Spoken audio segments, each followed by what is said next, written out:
¿Qué tal, amigos? Muy buenos días, bienvenidos, bienvenidas. Estamos ya en una nueva edición de Voces de la Ciudad, aquí a través del portal digital Voces Azuayas. Pues hoy, este domingo, una semana de las elecciones, vamos a analizar precisamente este tema. ¿Qué pasó?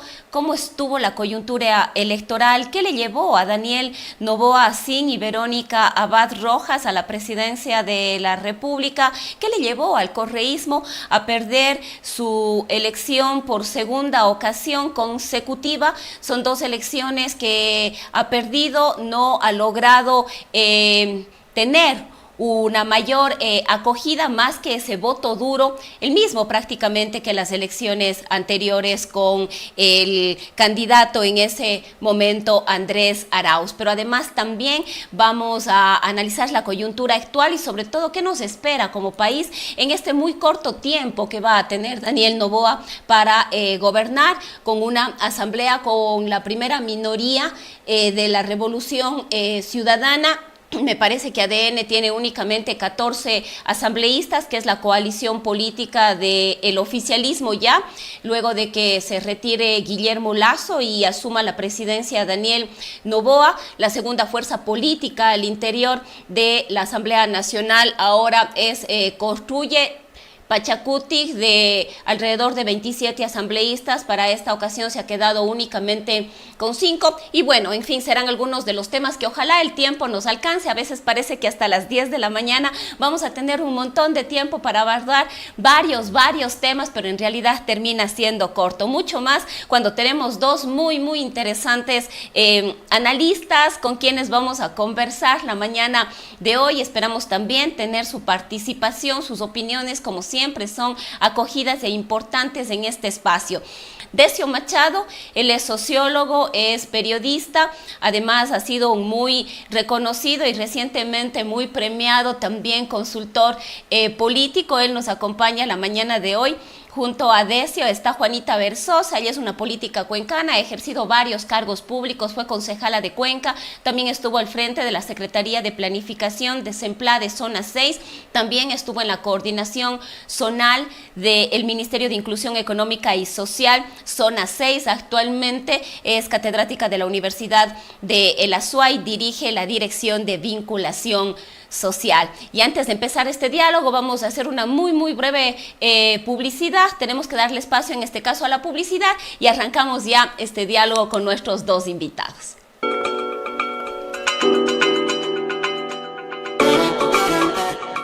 La Prefectura de Azuay, a través de la empresa Asfaltar EP, une esfuerzos con el Servicio Integrado de Seguridad ECU 911 para fortalecer la seguridad en nuestra provincia. Los y las ciudadanas se benefician con cámaras de videovigilancia ubicados en cada peaje que se integran a la red de monitoreo del ECU 911 las 24 horas para facilitar la identificación de vehículos. Mantenernos seguros es responsabilidad de todos y todas. Contamos con tu apoyo. Ya lo estamos haciendo. Prefectura de Azuay.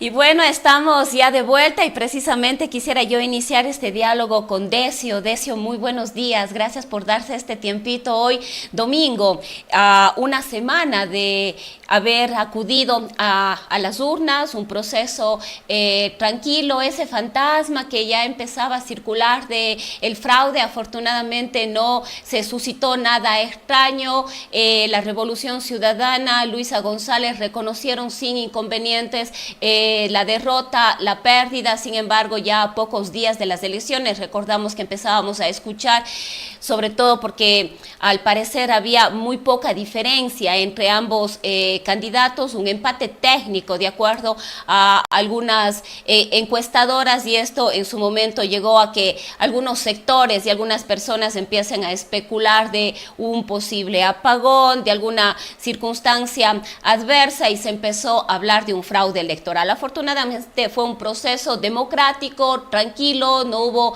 ningún inconveniente. En realidad se desarrolló en absoluta normalidad en horas de la noche, si no me equivoco alrededor de las 20 horas con 30, no más allá de eso. proceso. La candidata Luisa González reconoció la pérdida y felicitó en este caso al candidato Daniel Noboa, candidato ganador, hoy virtual presidente de la República. Pero sería interesante conocer, Decio, algunos elementos de lo que fue esta campaña electoral, de lo que ha sido esta y lo que es esta coyuntura política que le llevó a Daniel Noboa. Hemos conversado varias veces también acá y uno de los comentarios que se ha generalizado es, pero Daniel Noboa de seguro no se esperaba ni siquiera llegar a la segunda vuelta, mucho menos ser presidente de la República. Hubo elementos duros, dolorosos para el país, que sin duda alguna fueron determinantes en este proceso electoral, como fue el asesinato a uno de los candidatos, a Fernando Villavicencio, y esto, queramos o no, marcó definitivamente el rumbo de este proceso electoral. Pero la palabra es tuya, Decio. Cuéntanos cuáles son tus lecturas ya a este punto, cuando ya tenemos un presidente. A veces luego de este camino recorrido es más fácil hacer algunos análisis. Cuéntanos. Claro, quiero decir, con retrospectiva, evidentemente es mucho más fácil, ¿no?, hacer este tipo de análisis, ¿no? Pero bueno, yo creo que efectivamente lo que vimos para los expertos en materia de consultoría política o campañas electorales o comunicación político-estratégica, etcétera, yo creo que la campaña de Daniel Noboa en la primera vuelta era una campaña claramente, digamos, con los rasgos de una campaña de posicionamiento. Es decir, quiero decir con esto de que todo apuntaba a que Daniel Noboa se presentaba en una campaña donde pretendía, digamos, generar una lógica de penetración de imagen y quedarse bien colocado de cara a esto es previsible, de cara a unas elecciones del 2025. Sí, es decir, no era una campaña para ganar estas elecciones, ¿no? Era una campaña enfocada a una estrategia a más largo plazo. Evidentemente la primera vuelta fue una campaña, o sea, asistimos a una primera vuelta que estuvo transversalizada por un montón de fenómenos extrapolíticos. Voy a poner entre comillas esto, extrapolíticos, ¿no? Quiero decir, o sea, extraelectorales, digamos, que tuvieron incidencia en la votación o en la intención de voto de los electores ecuatorianos. Eso es una realidad indiscutible. Esto se nota cuando uno hace el análisis, digamos, del mapa de intención de voto, digamos, comparando diferentes encuestas, uno visualiza que desde el asesinato de Agustín Intriago, desde el asesinato del alcalde de Manta, esto, si no me equivoco, fue el 23 de julio, estoy hablando de memoria, hasta, y evidentemente con el asesinato de Fernando Villavicencio, que era un candidato presidencial, el 8 de agosto, evidentemente esto se trasloca y esto significa altos y bajos en la campaña. Deja fuera algunos candidatos que, bueno, no estaban mal colocados y intentaban competir por la segunda plaza. Estoy pensando en Otto Sonnenhosner, por ejemplo. Digamos, hace crecer a un candidato que, digamos, su expertise parecía ser el tema de la lucha, o sea, del tema de la seguridad, ¿no?, que era Jan Topic, ¿no? Esto hace que bajen otros candidatos. Pero al mismo tiempo Jan Topic, es decir, al final de la primera vuelta, digamos, comete una serie de errores que, si uno visualiza en la temporalidad, parecería que este conflicto que él tiene directo además con Noboa, con Rafael Correa, no fue como un buen consejo, digamos, por parte de los asesores, porque eso hace que él pierda mucha votación. Mucha votación de Topic venía del electorado correísta, hay que decirlo así, o del electorado correísta hablando, ¿no? Es decir, que gente que en algún momento había estado por votar por Luisa González, es decir, y que en algún momento se asusta en base a que aparecen unas declaraciones evidentemente descontextualizadas de Andrés Arauz, es decir, haciendo referencia a un tema de dolarización, y esto genera, digamos, cierta incertidumbre, y hay un voto que se corre hacia Topic en este marco de que era un voto blando, y ese voto vuelve otra vez a Luisa y le permite como recuperar posiciones en los últimos 10 días, última semana de campaña, aproximadamente en la primera vuelta. Quiero decirte con esto de que hemos asistido a una primera vuelta como muy compleja, ¿no? Es decir, llena de acontecimientos transversales a esto. Luego ya, digamos, en esta coyuntura se da el debate electoral y yo creo que evidentemente Noboa lo hace muy bien en el debate de la primera vuelta, y hay un fenómeno, y voy a concretarlo en esto, que, digamos, me parece trascendental en la primera vuelta. Y es que cuando, digamos, cuando una nueva generación de electores irrumpe con fuerza, digamos, en el censo electoral, este es el caso ecuatoriano, el voto joven tiene un peso muy importante porcentualmente sobre el censo electoral. Y esta generación con nuevos valores, es decir, con actitudes diferentes, con una lógica de ver las cosas de una manera diferente a, digamos, a lo que había hasta entonces, ¿no? Digamos, en el marco de las mayorías, no encuentra representación, digamos, en el abanico de la oferta representativa electoral, de la competencia electoral. Esto tiende, y esto es una ley, digamos, en ciencias políticas o sociología electoral más bien, esto tiende a votar por candidatos nuevos, es decir, que planteen lógicas disruptivas en materia de comunicación. Y yo creo que esto es lo que explica gran parte del voto del final. Hay que recordar que quedaba una cifra muy importante de indecisos al final de la primera vuelta y, digamos, me parece que esta regla de la sociología electoral, esto de que nuevos votantes que no se encuentran representados opten por votar por lo nuevo, entre comillas, voy a poner esto, o por lo que consideran lo nuevo, hace que el candidato más joven y que además había hecho una campaña como muy bien hecha, ¿no? Digamos, bien diseñada en materia, digamos, de redes que además sus audiencias eran fundamentalmente juveniles, estoy pensando en TikTok, en Instagram, en cosas así, hayan optado por el voto Noboa. Esto hace que Noboa llegue a segunda vuelta y me parece que ya en segunda vuelta no se han movido mucho las intenciones de voto, es decir, gran parte del electorado que votaba por otros electores y que pero que tenían cierta resistencia con el correísmo, opta por Noboa y, digamos, Luisa González crece, digamos, lo que crece, es decir, que es limitado y es lo que ya vimos en el 2021. En resumen, y ya para concluir, yo creo que lo que hemos tenido es un resultado electoral que hay que tener cuidado con él, porque a Noboa le votó en primera vuelta 2.300.000 y pico mil personas, 300 y pocas mil personas, 2.315.000 y pico personas. Esto significa que sobre el censo electoral estamos hablando de un 17,59% sobre el total del censo electoral. Otra cosa es el voto de segunda vuelta, que sabes que no es un voto tuyo, ¿no? Estos son los grandes errores que cometen los candidatos. Yo creo que intencionadamente cuando dicen, no, yo represento a la mitad de la población ecuatoriana, no es verdad. Usted representa lo que usted sacó del porcentaje, ni siquiera sobre el voto válido, sino sobre el voto, sobre el censo electoral, que estamos hablando de los mayores de 16 años. Entonces, en este sentido, me parece que hay que tener cuidado con esto. Noboa no representa ni siquiera el 18% de los mayores de 16 años en el Ecuador. Esto es lo mismo que le pasó a Guillermo Lasso. Lo de Guillermo Lasso todavía era inferior hace unos años atrás, o sea, en el 2021.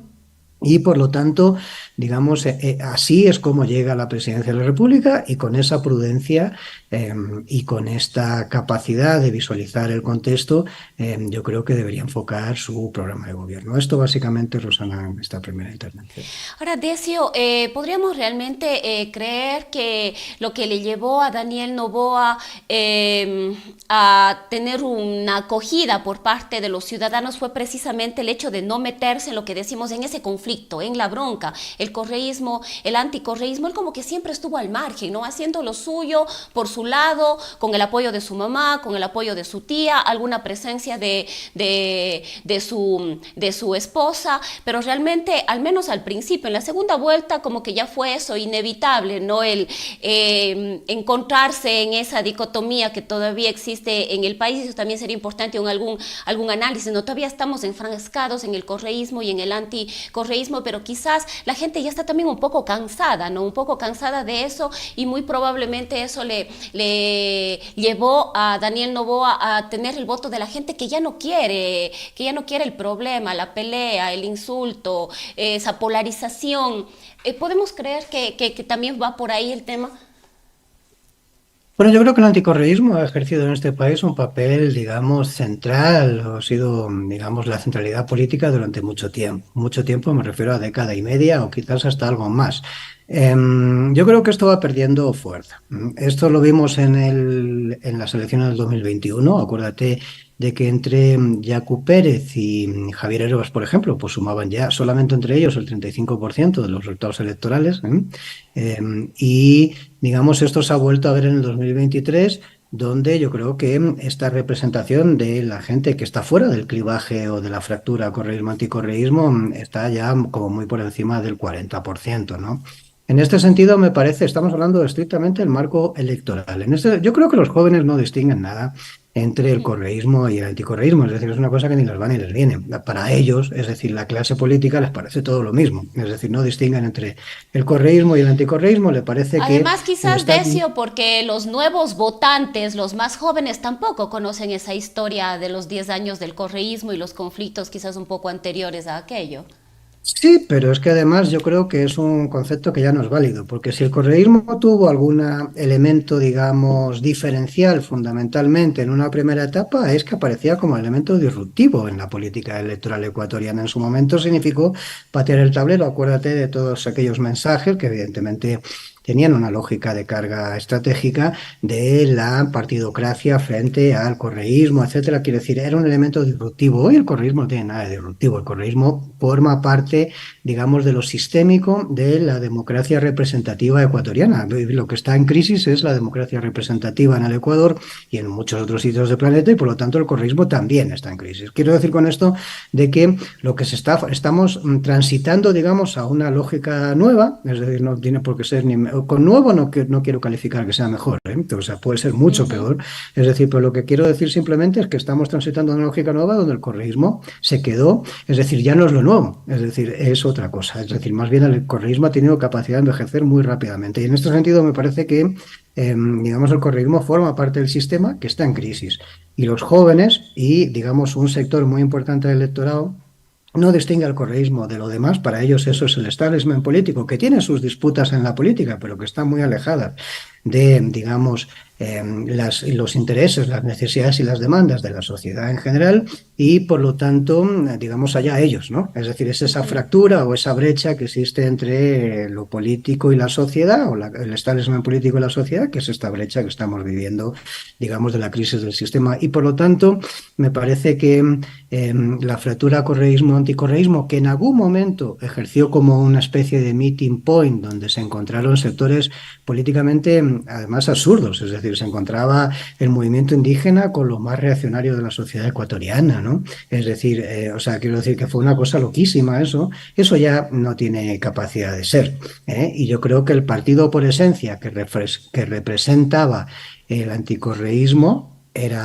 construye, en este caso, la candidatura de Fernando Villavicencio, y la candidatura de Villavicencio sacó los votos que sacó y además sacó más votos de los que tenía intención o sea, de los que iban a sacar, es decir, consecuencia del lamentable asesinato de su candidato, que les dio unos votos más. Quiero decir con esto de que eso es el anticorreísmo puro y duro.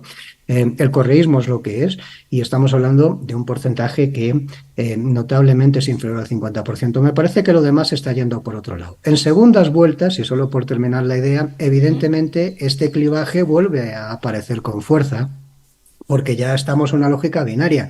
Y de hecho fue muy importante la incidencia, muy visible la incidencia de actores, digamos, que representaban lo viejo en una campaña como la de Novoa, que pretendía representar lo nuevo, ¿no? Apareció Lenín Moreno, aparecieron, en fin, un montón de personajes así como, digamos, de las ultratumbas, ¿no? Digamos, de la historia ecuatoriana. Pero me parece que el candidato sí tuvo capacidad como de intentar desmarcarse un poco de eso y mantener una línea, ¿no? Digamos que, si me apuras, tiene mucho que ver con esto de Bauman, ¿no? De la sociedad líquida, que son estas lógicas de lo inmediato, lo rápido, y, si me apuras, lo banal, ¿no? Es decir, y ahí están los famosos juegos en el TikTok, la aparición de la mujer, digamos, con una fuerza importante, una señora que hace deporte, que es influencer, ¿no? Que es guapita, que no sé qué, no sé cuánto, y evidentemente algunos fenómenos de carácter,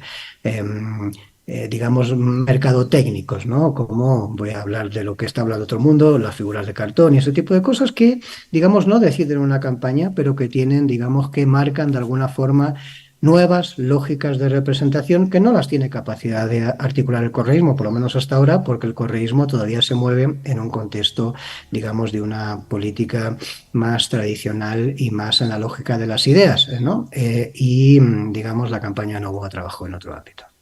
Gracias, Decio. Quisiera yo seguir este diálogo con Juanita. Juanita ya está también con nosotros. Un gusto, Juanita, tenerte en esta mañana, poder conversar contigo. Pues también nos gustaría tus lecturas, qué reflexiones has podido hacer tú ya luego de este camino recorrido. Hoy tenemos ya un nuevo presidente. Él mismo ha dicho en su visita a Colombia, en su reunión con el canciller, que la posesión sería el 20 de noviembre, una fecha que todavía no se ha definido. El Consejo Nacional no ha dado tampoco todavía una respuesta exacta de cuándo se posesionará la Asamblea, para que de ahí los 10 días posteriores podamos tener ya la posesión del presidente. Se aspiraba para diciembre, él ha dicho que será el 20 de noviembre. Bueno, a la final tenemos este rato ya un nuevo presidente de la República que estará muy poco tiempo, 1 año y medio, como mucho 1 año 4 meses, alrededor, será lo que tendrá para gobernar. Pero, ¿qué crees tú, Juanita, que le llevó a Daniel Noboa a ser hoy presidente de la República? Rosana, muy buenos días. Muchísimas gracias también por este espacio y sobre todo por compartir un panel tan interesante con Decio Machado. Me parece que sus aportes, su investigación siempre van generando una intervención y un posicionamiento de ideas distintas. Entonces, realmente un gusto el poder estar en este espacio. Un saludo a quienes nos acompañan en esta mañana de domingo, a las cuencanas, cuencanos, a los azuayos, azuayas y a las personas de diferentes rincones del país que están hoy conectados a través de los diferentes medios digitales. Yo creo, Rosana, que ahí hay algunos elementos que bien Decio los ha mencionado y quizás yo agregaría uno adicional. Me parece que en el contexto de lo que tenemos la política hoy en día, estamos dejando de mirar como el contexto histórico de lo que viene pasando. Y a veces se mira a los procesos políticos, la construcción de política pública, las reformas a la norma como procesos coyunturales de ese momento.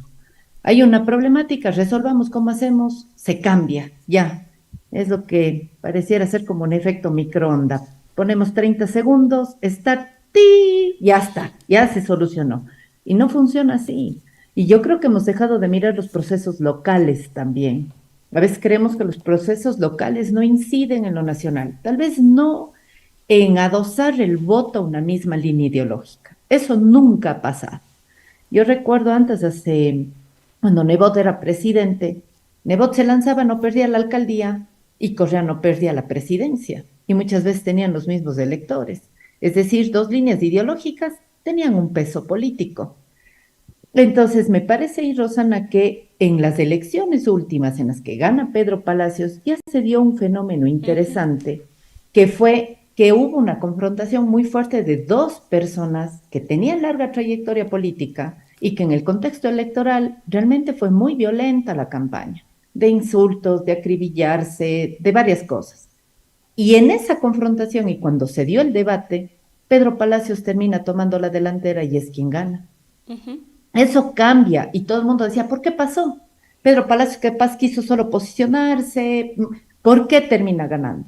Y la ciudadanía tenía un rechazo al tema de las prácticas políticas, al insulto, al jugar en el contexto de la política en un acribillamiento ya no solo político, sino hasta personal de agredirse contra los candidatos. Lo mismo pasó en la prefectura. Hubo un contexto muy fuerte con María Cecilia Alvarado y Esteban Bernal, que la contienda estuvo muy reñida y al Yacu nadie le vio. Y cuando Yacu gana, ¿y Yacu qué campaña hizo? Si ustedes veían a veces en las esquinas estaba con el saxofón. Es decir, él generó una incidencia y entró, pero salió por fuera de los 2 que estaban en la contienda y en la lucha. Y me parece que no estoy hablando en la lucha de la rivalidad política, sino en el acribillamiento mediático y en el acribillamiento en las redes sociales, de sacarse memes, pasquines, insultos, de decirse de todo. Y termina siendo una contienda en la cual yo me pregunto, en esa época no estábamos en un contexto de tanta incertidumbre como ahora, que es con el tema de la violencia. Ahí veníamos de un proceso, había bastante inestabilidad en el país. ¿Qué pasaba con la economía? Teníamos los huecos fiscales. Posterior a eso es que viene la pandemia. Entonces, la pandemia marca un hito de mucha inestabilidad. Primero, no hemos logrado retornar a un proceso en el país estable económicamente, no se ha logrado retornar a los temas laborales de antes.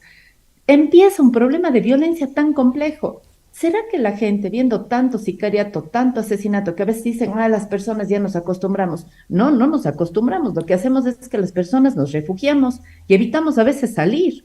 Entonces, eso nos inmoviliza. Y si encima nos inmoviliza, vemos una campaña en la que se agreden, yo creo que ese mensaje no conecta con un futuro de calma. Entonces, ¿qué mensaje conecta? Y cuando uno habla con los jóvenes, quizás por el contexto que estoy en la vida universitaria, los jóvenes aspiran a saber que van a tener un futuro. Y yo creo que ese es uno de los principales errores que tuvo la campaña de Luisa cuando decía, lo volveremos a hacer.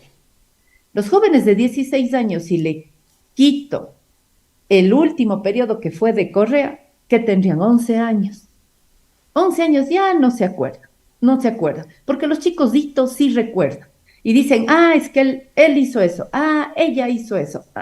Interesante, sabe que nos llamó la atención y hemos oído en algunas otras clases, hemos visto, sabemos que esto pasó.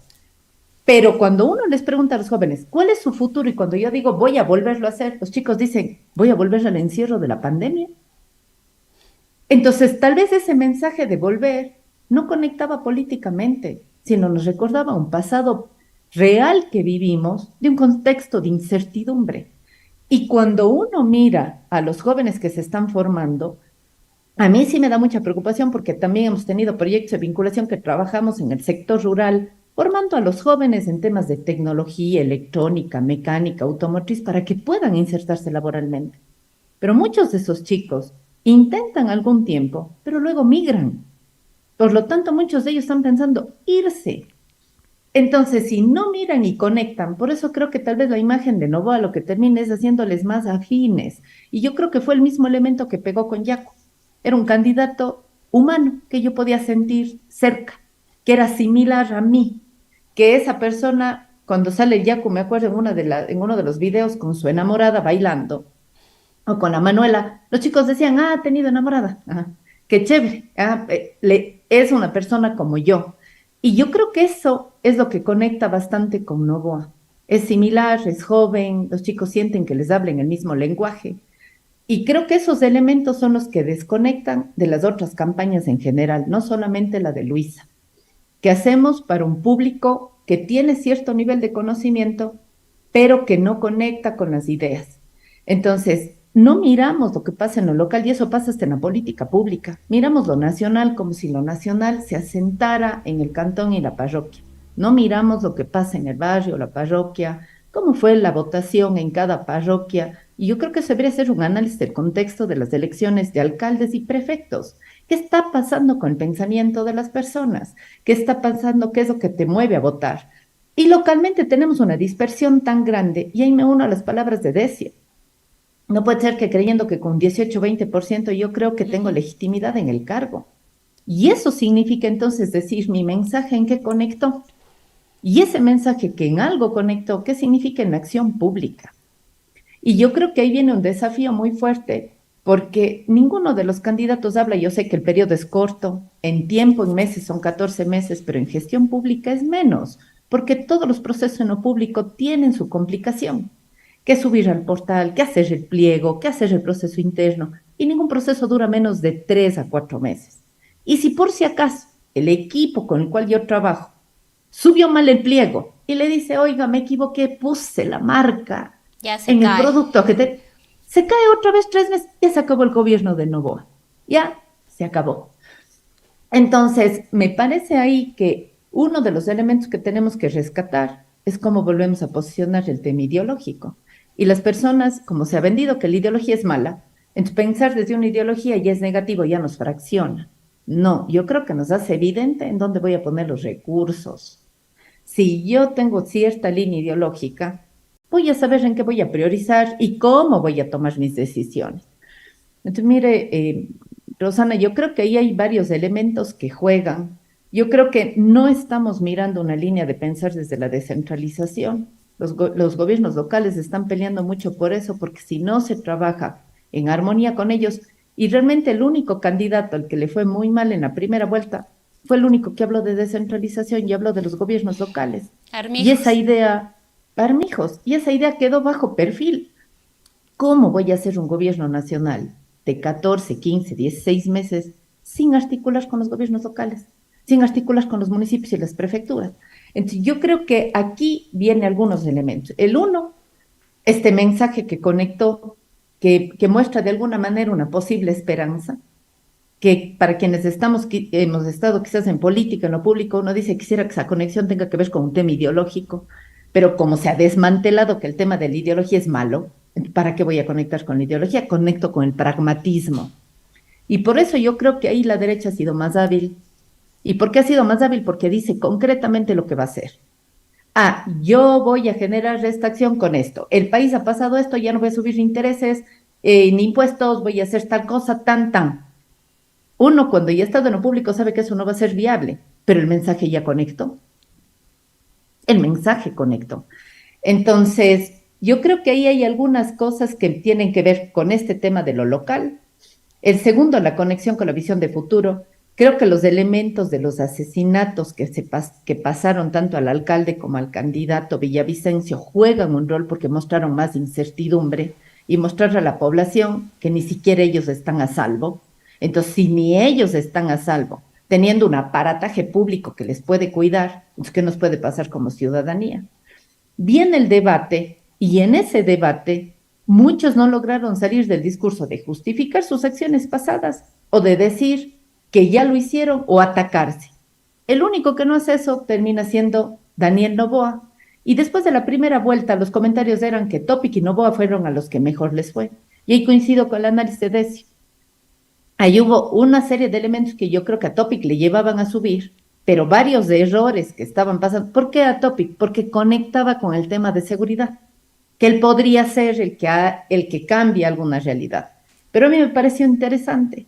Hay una encuestadora que les preguntaba, y eso lo supe por algunos de mis alumnos, que les preguntaban y les decían, de los candidatos que iban a la primera vuelta, ¿usted en quién confía?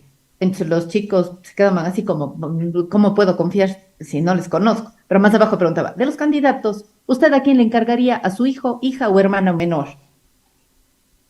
Y era bien interesante porque a quién dejarían y a quién no dejarían en una conexión de confianza. Y cuando decía, y si usted estuviera en peligro, ¿quién cree que de ellos le protegería? Entonces, fueron preguntas que a mí me llamaron la atención que se estén haciendo en las encuestas, porque conectan otras dimensiones. No salieron mucho esos datos, no sé por qué no se hicieron visibles, pero me pareció a mí interesante porque preguntaban otros elementos con respecto a los actores políticos, que tal vez son los que no estamos mirando en el contexto de las campañas y que están cambiando la manera en la que los candidatos están incidiendo en los procesos políticos. Y claro, y esas son las conexiones, porque más del 40% de los votantes es población joven. Entonces, esa población joven tiene otras perspectivas, desde las conexiones ambientales, las luchas contra los temas de violencia, el cuidado y protección de los animales, son intolerantes con varios temas que tienen que ver con la agresión, el no respeto al otro. Es decir, hay otras cosas que están ahí, pero también les preocupa su futuro, su primer empleo, el acceso a la universidad. Y yo creo que ese estribillo Daniel Noboa lo repitió muchísimo, sin acentar quizás los comos, que creo que es un elemento para quienes hemos estado en lo público esencial. O sea, ¿cómo lo voy a hacer? ¿Cómo lo voy a sentar a que no quede en el aire? Para que se rompa el tema de que los políticos ofrecen y no hacen, y realmente se pueda cambiar una acción. Pero creo que esos son algunos de los temas que jugaron en esta campaña. Entonces, en la primera vuelta hay un candidato que no agrede, hay un Topic que termina siendo más estratega y que la respuesta que le da Yacu yo creo que fue compleja.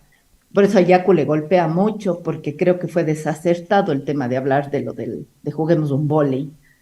Entonces, esos son los elementos que uno a veces dice, no son tan fuertes, pero queda un mensaje. Y en la primera vuelta, la conexión de los chicos, de las chicas, de la población al debate fue fuerte.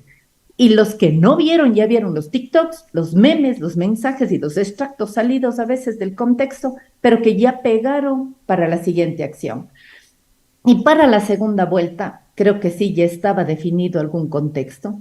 Me parece que nuevamente vuelve a jugar un tema de inseguridad con quienes se suponían eran los que tenían la información y que estaban involucrados con el asesinato de Villavicencio, amanecen asesinados, porque difícilmente es que sea en otro contexto. Nuevamente el contexto de la inseguridad vuelve a jugar un rol en la campaña, pero de la manera más violenta. Nuevamente la ciudadanía dice, bueno, queremos un cambio, y yo creo que los elementos que pone Noboa del muñeco de cartón, lo que hace es acercar al candidato. Si el candidato estuvo en todos los memes, en todos los TikToks, en la cercanía, en sentir que yo le puedo decir al candidato me preocupa. ¿Cuánto los canales de eso ocurran? No lo sé, pero el tema es que estuvo cerca y salen las fotos. Además sale con un atuendo muy, ¿qué sería? Muy ciudadano.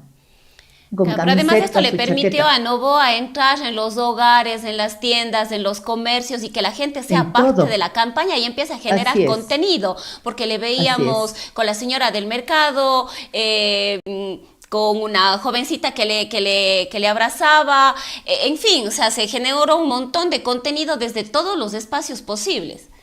Así es. Y Rosana siendo muy creativo sin tener un recurso muy fuerte. O sea, a veces pensamos que ese muñeco fue muy costoso, pero fue una estrategia innovadora que hecha en una gran producción, no termina costando más allá de unos 20 o 30 centavos. Entonces eso quiere decir, Rosana, que tal vez estamos enfrentando un contexto en el cual, ¿cómo nos conectamos por las redes sociales? ¿Cuáles son los elementos que dan una posibilidad de un futuro? Cómo el bajar el tema del tono de tanta agresión e insulto en redes es fundamental, porque tal vez eso pega para cierto electorado, pero a los jóvenes ya no les interesa ese nivel de agresión. Y eso tiene que ver justo por esta nueva línea de no violencia, no agresión, no insulto, que va enmarcado a varias luchas sociales que se han venido dando y que yo creo que no están sintonizándose los políticos ni las políticas. Es decir, tiene que haber un cambio en ese comportamiento. Y yo creo que sí significa asentar con más fuerza el tema del debate, porque el debate sí está influyendo, pero un debate que permita asentar de mejor manera las propuestas. Yo creo que si bien en la segunda vuelta mejoró de alguna forma el, la manera de presentarlo, pero esas preguntas tan enredadas que tratan de preguntar 7, 6, 8, 9 temas en una sola, no permite desarrollar. Tal vez es una pregunta, en el debate de Argentina era una sola. En lo social, ¿qué va a hacer? Tiene tanto tiempo, explique lo que va a hacer usted en lo social. Luego venían, sí, las réplicas, pero del qué quería. No forzar a la réplica. ¿Por qué tengo que estar obligado a replicar a alguien si es que no lo tengo? O sea, el que quería replicarse, yo replico, yo replico. Creo que eso sí hay que madurarlo, Rosana, y eso yo sí haría ahí un llamado a la sociedad civil, quizás desde la misma academia, a madurar un proceso de interacción en el debate político. ¿Qué significa debatir la política? Y estoy de acuerdo que tiene que haber también un debate de los vicepresidentes. Y vicepresidentes. ¿Por qué? Porque el presidente o presidenta cuando viaja queda a cargo una persona que asume desde una visión. Y yo creo que ahí viene la crisis que decía Decio sobre el tema de los candidatos y los enfoques de la política. Ningún candidato, a excepción de la Luisa, pertenecía al partido por cual fue candidato. Entonces, los aparatajes políticos, ¿qué agenda política tienen? ¿Cuál es el plan para el país? ¿A quién le reclamas cuando el candidato no conecta con lo que ofreció? Tiene que ser el partido político. Entonces, es fundamental que sí haya también esta otra Una reforma. Y yo responsabilidad. creo que se debería hacer exactamente, Rosana. O sea, si yo no estoy militando más de 3 años en un partido, no puedo ser candidato. Cari, ¿Cuál ha pronto sido esas mi son proceso de reformas formación? que son urgentes pensarlas en esta coyuntura, en este periodo, quizás va a ser muy difícil, pero son temas que deberán pensarse desde el Código de la Democracia, muy posiblemente reformas al Código de la Democracia para cambiar estos elementos. Pero yo quisiera continuar con Decio respecto de un tema que también tocó Juanita y que me parece que es importante. Me están diciendo que tenemos que hacer una pausa. Bueno, antes de irnos con Decio, nos vamos brevísimamente a un corte. Ya regresamos.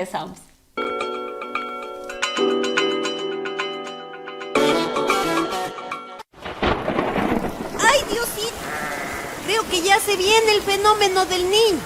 Mis bonitos, Debe ser responsabilidad de todos mantener limpias las cunetas y bordillos, como lo hemos venido haciendo en las mingas junto a la prefectura de Azuay, limpiando todito. Evitemos las inundaciones y cuidemos nuestras vías. Al Azuay lo recuperamos juntos. Prefectura de Azuay. Vívelo.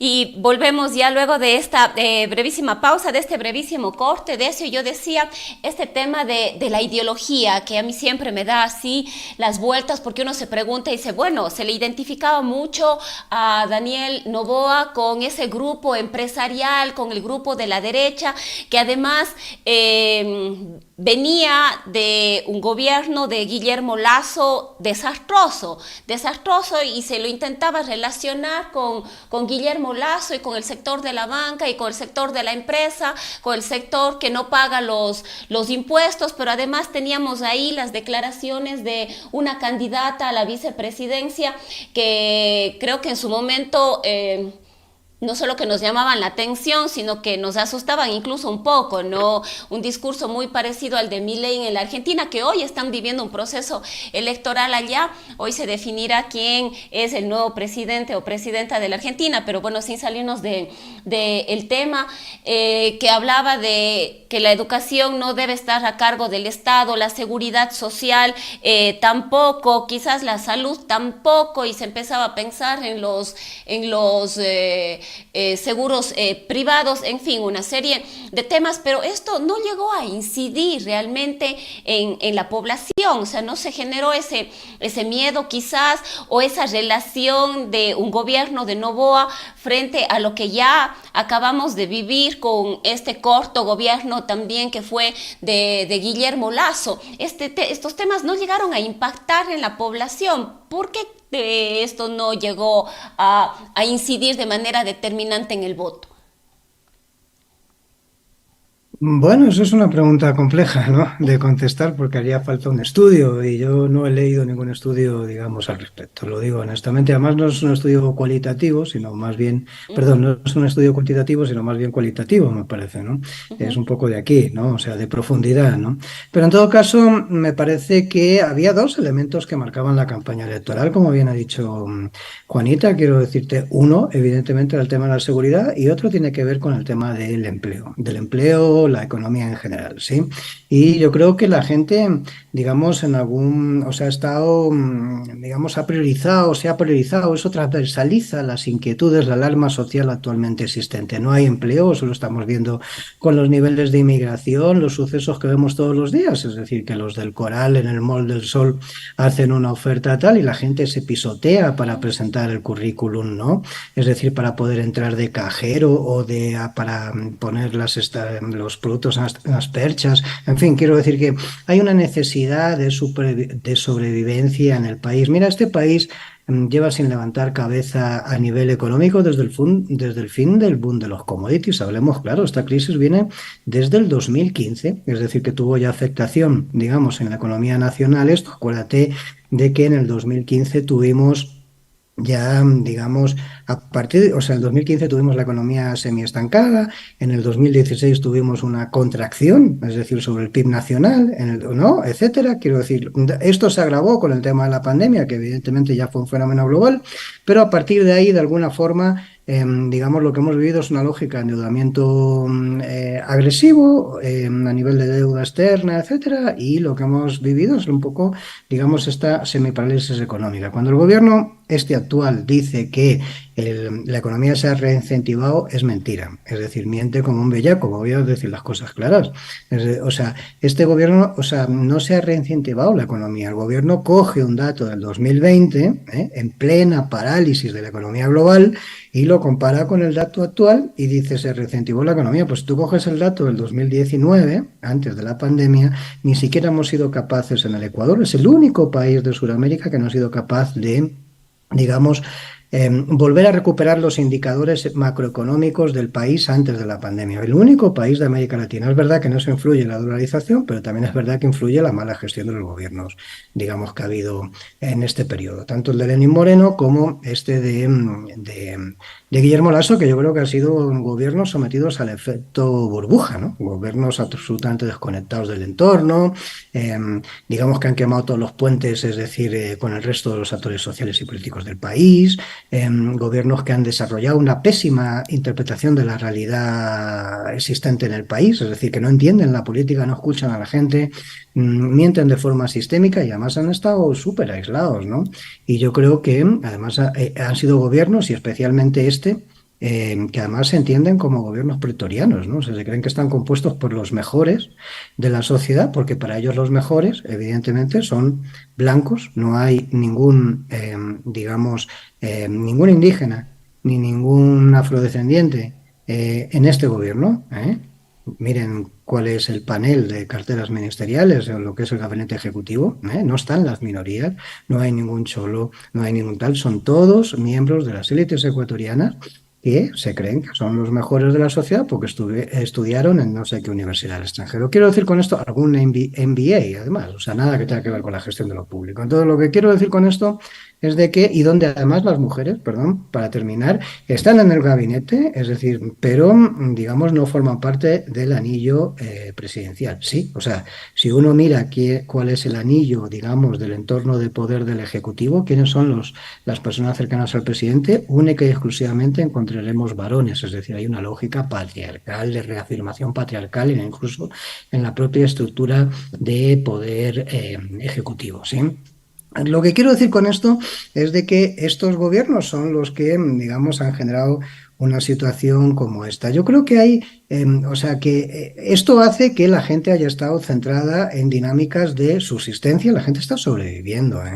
Es decir, o sea, la gente tiene problemas para cubrir las necesidades familiares. En este país, yo creo que es intencionado, ¿eh? Yo no veo que el Colegio de Economistas del Ecuador o el Colegio de Economistas, digamos, del Ecuador en las diferentes provincias hagan un informe sobre nivel de endeudamiento, es decir, de las familias. No existe eso. Si uno busca eso, va a encontrar uno muy antiguo del Colegio de Economistas de Pichincha, que hizo una cosa a nivel nacional, es decir, que ya evidentemente está desfasado.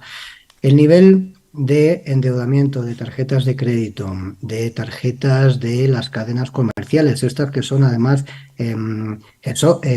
digamos, que no están dentro de los sistemas del sistema bancario, sino las que te da, yo qué sé, la cadena X por comprar electrodomésticos, que te da esas tarjetas de crédito, cosas de ese tipo. El nivel de endeudamiento en este país es enorme, ¿no? Es decir, si tenemos una burbuja de endeudamiento de esas características, el estallido de eso, es decir, si no hay viabilidad a corto plazo, digamos, para que la gente tenga mecanismos para poder aliviar las deudas, puede ser enorme.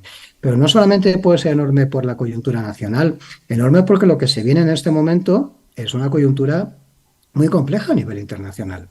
En Estados Unidos, este mismo fenómeno de endeudamiento está generando que los indicadores de impago de las tarjetas digamos, de pequeños prestamistas, o sea, estas tarjetas de crédito tengan un nivel de impago superior al que tuvo en la burbuja .com, superior al de la crisis del 2008 y superior al de la pandemia. Estamos hablando de datos que se equivalen al año 1991.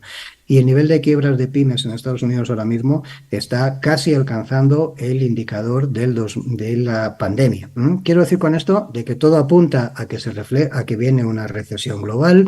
Si uno se le suma a eso la burbuja, posiblemente la burbuja hipotecaria, o sea, inmobiliaria, que podemos tener en China, más las guerras que se están dando a nivel global, ya no solamente la de Ucrania, sino la que se está dando en Oriente Medio, que puede terminar en una escalada brutal. O sea, el escenario no apunta bien y ese escenario posiblemente lo tenga que vivir Novoa. A eso súmale, por terminar la idea esta del contexto, ¿no? Digamos, la situación del país. Un gobierno que va a cerrar con 5.000 millones de déficit fiscal, el gobierno de Guillermo Lasso este año. Bueno, ya no será el gobierno de Guillermo Lasso, pero evidentemente cuando asuma el gobierno de Noboa, es decir, esa deuda ya va a estar. 5.000 millones de dólares en déficit fiscal significa 2.500 millones más de lo que dejó el gobierno de Lenín Moreno, que atravesó una pandemia, ojo, ¿eh? Un gobierno que no tiene un plan de contingencia para el fenómeno del niño, hablemos claro. Eso va a significar que más allá del drama humano que se va a generar a efectos económicos, posiblemente nos cueste el doble amortiguar, digamos, los efectos de este fenómeno natural. Y, por último, un gobierno que va a tener que hacer fuertes inversiones en materia de servicio de deuda. Y voy a decir esto claro, es decir, aquí el servicio de deuda no se ha pagado. El gobierno se ha ido endeudando, pero a partir del año que viene es cuando se empieza a pagar severamente el servicio de deuda. Y eso se va a ir incrementando hasta el 2026, donde el servicio de deuda alcanzará aproximadamente el 8% del PIB nacional, algo que es imposible de pagar. Estamos hablando de 2 veces la inversión en educación o en salud, ¿sí? Tendrán que renegociar esa deuda. Pero lo que quiero decir es que este es el entorno.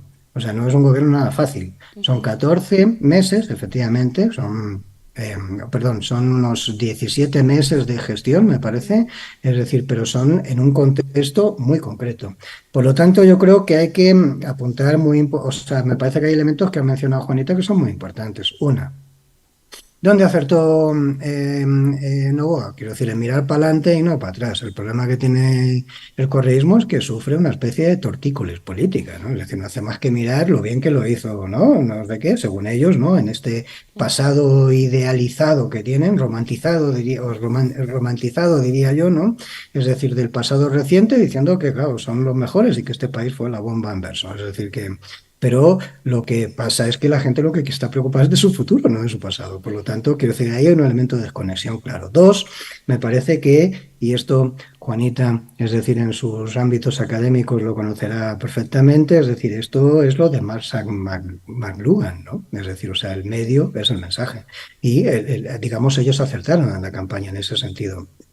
Eso vino acompañado de una, digamos, complicidad de los medios, porque el medio no solamente es el mensaje, sino también el medio, digamos, es el masaje, ¿sí? O sea, moldea la opinión pública y por lo tanto hubo una complicidad, es decir, de los medios de comunicación tradicionales que evidentemente están alineados políticamente en este país de una forma vergonzosa con, digamos, las posiciones políticas, podemos decir, más tradicionalistas. Y 2, ahora viene el momento de la realidad para terminar, Rosana, y es... Ahora hay que hacer que, digamos, lo que tú haces en la campaña, que la campaña es enamoramiento, se convierta en las realidades, que es lo que tienes que hacer en gestión política, ¿no? O sea, en las campañas electorales se comunica esperanza, es decir, se busca conectar, se comunica proyectos. En comunicación gubernamental se comunica lo que hay, ¿eh? Es decir, se tiene que asumir lo que existe. Es decir, y no se puede comunicar lo que no existe. Si haces eso, como hizo Lasso, pues tiras por el barranco. Entonces, en este sentido, ahora viene la realidad. Ahora tiene que conectar esa campaña, digamos, de futuro, del joven, de lo nuevo, de no sé qué, no sé cuánto, con lo que realmente representa, ¿no? Que son los sectores tradicionales del capital ecuatoriano. El agrobusiness, los grandes latifundios. Sí, concluye, por favor. No, es decir, eso, quiero decir que ahora toca hacer ese match, ¿no? Es decir, donde vamos a ver, es decir, cómo se le da al gobierno, pero yo creo que no lo tiene fácil, ¿eh? Lo digo con toda honestidad. Ahora, Decio, hemos hablado un poco de Novoa, pero yo también revisaba y efectivamente Andrés Arauz llegó en el último proceso electoral al 47 punto algo, no me acuerdo la cifra exacta de porcentaje. Y en todo este tiempo, ya ahora cerrado el proceso electoral, Luisa González alcanza el 48 punto algo. Es decir, el correísmo no logró capitalizar toda esta crisis. Aparentemente hubiese sido muy fácil para el correísmo luego de todo este gobierno, como decía hace un momento, desastroso de Guillermo Lasso, pero se ha quedado el correísmo con ese voto duro. Y al parecer ahora vemos ya algunos conflictos, algunas diferencias internas que muy probablemente ya las había antes, ¿no? Le escuchamos a Rabascal diciendo que él tiene su proyecto político, que ahora lamentablemente no lo dejaron participar. y que él, con o sin el correísmo, va a ser candidato en el año 2025. Vemos lo que acaba de pasar con Marcela Aguiñaga. Al parecer ahí también hay algunos conflictos internos. Acaba de renunciar a la presidencia. Se ha dicho que el correísmo está muerto ya con este proceso electoral. Yo personalmente creería que no, pero también nos ha demostrado que los logros que tuvo el correísmo en las últimas elecciones en este mismo 2023 y que le dio un porcentaje importante de gobiernos locales a nivel de prefecturas, a nivel de alcaldías, a nivel de gobiernos parroquiales, esto tampoco se ha logrado endosar, digamos, a quien estuvo al frente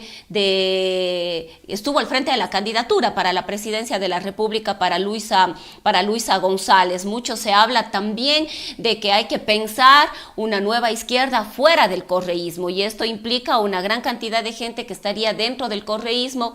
Otros dicen hay que pensar en un nuevo espacio político ya sin Correa. Al parecer Correa es importante, paradójicamente les da votos, pero paradójicamente les quita también votos. Es importante analizar también al correísmo porque es la fuerza política más importante en este momento. Me atrevería a decir la única que tiene una estructura real, política, y como ya nos recordaba Juanita, fue el único movimiento que pudo poner una candidata. Pachacutic se quedó sin candidato, el Social Cristiano le puso a Chantopi, pero también una persona que no militaba dentro de su movimiento, y bueno, Daniel Noboa llegó de una coalición seguramente de la cual nunca tampoco militó ni él ni su candidata a la vicepresidencia. Decio. Bueno, decía Gleton que la ideología es un concepto como tan estirable como el chicle, ¿no? Es decir, que hay que tener cuidado con estas cosas, porque evidentemente lo ideológico sí, o sea, uno viene de formación ideológica, sí, de las militancias del siglo pasado, ¿sí? Pero también te voy a decir una cosa, ¿sí? Decía Ortega y Gasset, que es un intelectual español, que, digamos, no me pidan que sea coherente con lo que pienso, pídanme que sea coherente con el momento en el que vivimos. Y yo creo que hay que ser coherente con el momento en el que vivimos, ¿sí? Para hacer los análisis. Entonces, yo creo que efectivamente hay un problema en el correísmo. Creo que es un problema transitorio, lo voy a decir claro, porque además todo el mundo sabe, y hay muchas experiencias de esto, lo vimos en Syriza cuando la crisis en Grecia después del gobierno, durante el gobierno de Tsipras, ¿no? Hubo una ruptura encabezada por Yanis Varoufakis, por ejemplo, y luego electoralmente eso representó menos del 5%, y eso lo hemos visto más veces. Hubo una ruptura en Podemos, digamos por el ala de un sector que se llamaba anticapitalista, y luego en las elecciones nos sacaron más del 3,5%, y me parece que esos son los riesgos, digamos, de este sector que está muy disconforme con lo que está pasando en el correísmo, pero que es consciente de que si sale el correísmo, su representación electoral será marginal. Me parece que esto es, digamos, esta situación en la que está inmerso esto. Yo soy de los que piensa que debería haber una izquierda nueva, diferente, es decir, superadora del correísmo, y que esa izquierda se hace con sectores del correísmo que están disconformes con lógicas, digamos, antidemocráticas dentro del correísmo. Sí, en el correísmo no existe democracia, no ha existido nunca. Es decir, los candidatos son señalados a dedos, mujeres u hombres son señalados a dedos, no es la consecuencia de ningún proceso político, y por lo tanto esto es una limitación que atenta contra las lógicas, digamos, de lógicas democráticas. Es decir, a una crisis de democracia deberíamos responder con más democracia, no con menos democracia, ¿sí? Entonces, en este sentido, me parece que hay algunas dinámicas que son importantes a entender. Ahora, dentro de esta realidad, yo me atrevería a decir que hay unas 4 o 5 facciones dentro del correísmo que llevan teniendo tensiones desde hace tiempo, desde hace bastante tiempo, y que de alguna forma se están expresando ahora en esas tensiones que estamos viendo. Lo que tenemos es una involución del correísmo. ¿Qué está haciendo el correísmo? ¿Quién es Luisa González? Luisa González, que posiblemente, si el ruido se materializa, que parece ser que sí, va a ser la próxima presidenta, digamos, del partido, no el máximo dirigente, el líder, ¿no? Que es el Mashi, sino la presidenta del partido, la que ocupará el cargo de Marcela Aguiñaga. Luisa González es la representación del ala más conservadora y más desideologizado del correísmo. Marcela Aguiñaga es la derecha del correísmo. Hablemos claro, ¿sí? La señora es evangélica, antiderechos, ¿no? Es decir, y además, digamos, O sea, yo no voy a entrar en estas lógicas de que si es la fiel servidora de tal. O sea, estas lógicas del mainstream de los medios de comunicación a mí no me gustan. Intento analizar esto políticamente y políticamente ella representa el ala más inmovilista, digamos, de esa tendencia política, lo cual se alinea a las lógicas, digamos, del socialismo del siglo XXI en este segundo momento, este segundo impasse. Después del primer periodo, lo que hemos tenido, digamos, en gobiernos progresistas en América Latina son gobiernos más conservadores. Lula pactó con el dirigente del sector de los empresarios de San Paulo, que es el sector empresarial más poderoso de América Latina, es su binomio. Es decir, quien es el vicepresidente de Brasil es un señor que se llama Geraldo Alckmin, es decir, que es la representación del sector corporativo paulista. Es decir, estamos hablando de, digamos, lo más importante que existe en América Latina como representación focal de un grupo, de un gremio empresarial. Lo que hemos visto en Argentina con los Fernández, ya lo hemos visto, ¿no? Es decir, el problema que estamos viendo entre Lucho Arce y Evo Morales en Bolivia es la consecuencia de que, digamos, Morales, más allá de sus egos personales, le acusa a Arce de moderación política y así podríamos seguir. Lo que quiero decirte con esto es de que este segundo progresismo, vamos a llamarlo de alguna forma, es más pragmático. Está más acomodado al sistema, ¿no? Es menos antisistémico y menos rupturista. Es menos transformador todavía que el primer ciclo. Y eso es lo que está representando Luisa González, ¿sí? Ahora, ¿eso se puede romper? Yo creo que viven una crisis transitoria. Pero también esta campaña electoral me demostró que el correísmo, sociológicamente, vamos a hablar del correísmo sociológico, y hablo del militante, del partidista, del que está organizado, que es la única estructura organizada que tiene el país seria. Hablamos desde la estructura institucional, no hablo de movimientos sociales, porque ahí está la CONAIE, ¿no? o el movimiento de mujeres, pero digamos esto es la única estructura partidista que tiene músculo organizativo, que tiene una estructura, tiene, digamos, características concretas. Luisa González, la elección de Luisa González para candidata en esas elecciones generó un cisma enorme dentro del correísmo, si hacemos memoria antes de que empezase la campaña, ¿sí? ¿Cómo lo resolvió el correísmo? Sacando una campaña de borreguitos, ¿no? Es decir, en las redes sociales donde todo el mundo, es decir, superó la lógica de yo estoy con Luisa con yo soy borreguito, ¿no? Era una lógica, digamos, muy bien diseñada estratégicamente, pero ya no había que ponerse la foto de Luisa González, que había mucha gente que le generaba rechazo, sino que se puso la foto en el avatar del borreguito, o la borreguita, ¿sí? Es decir, cuando digamos, una lógica líder masa, cuando una organización política funciona de esa forma, es decir, que a mí me parece un poco un formato, lo voy a decir así de bruto, de patio de colegio, es decir, cuando el nivel de madurez política en una organización, que es la única que se presume como transformadora o de izquierdas en este país, etcétera, es decir, funciona así, evidentemente yo creo que los riesgos de, digamos, rupturas internas son limitados. A mí me parece que en esta coyuntura estamos asistiendo a el impacto o las consecuencias de la derrota electoral. Es la segunda derrota electoral consecutiva, no es poco. Es decir, contra candidatos muy malos, porque no es solamente una derrota electoral. Haber perdido contra Daniel Noboa es muy grave para el correísmo. Y haber perdido antes con Lasso es muy grave. Es decir, son dos candidatos muy malos, hablemos claro. Es decir, no han perdido contra un gran candidato de la derecha, han perdido con candidatos muy malos.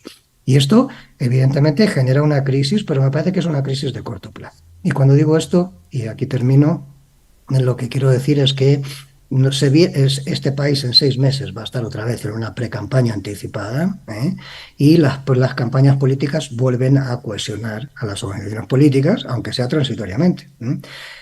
Sí creo que podría haber un escenario de crisis en el correísmo, y lo digo honestamente, si en el 2025 no ganan las elecciones. Yo no sé, habrá que ver, yo no tengo bolita mágica, habrá que ver cómo se desempeña este gobierno en estos 17 meses.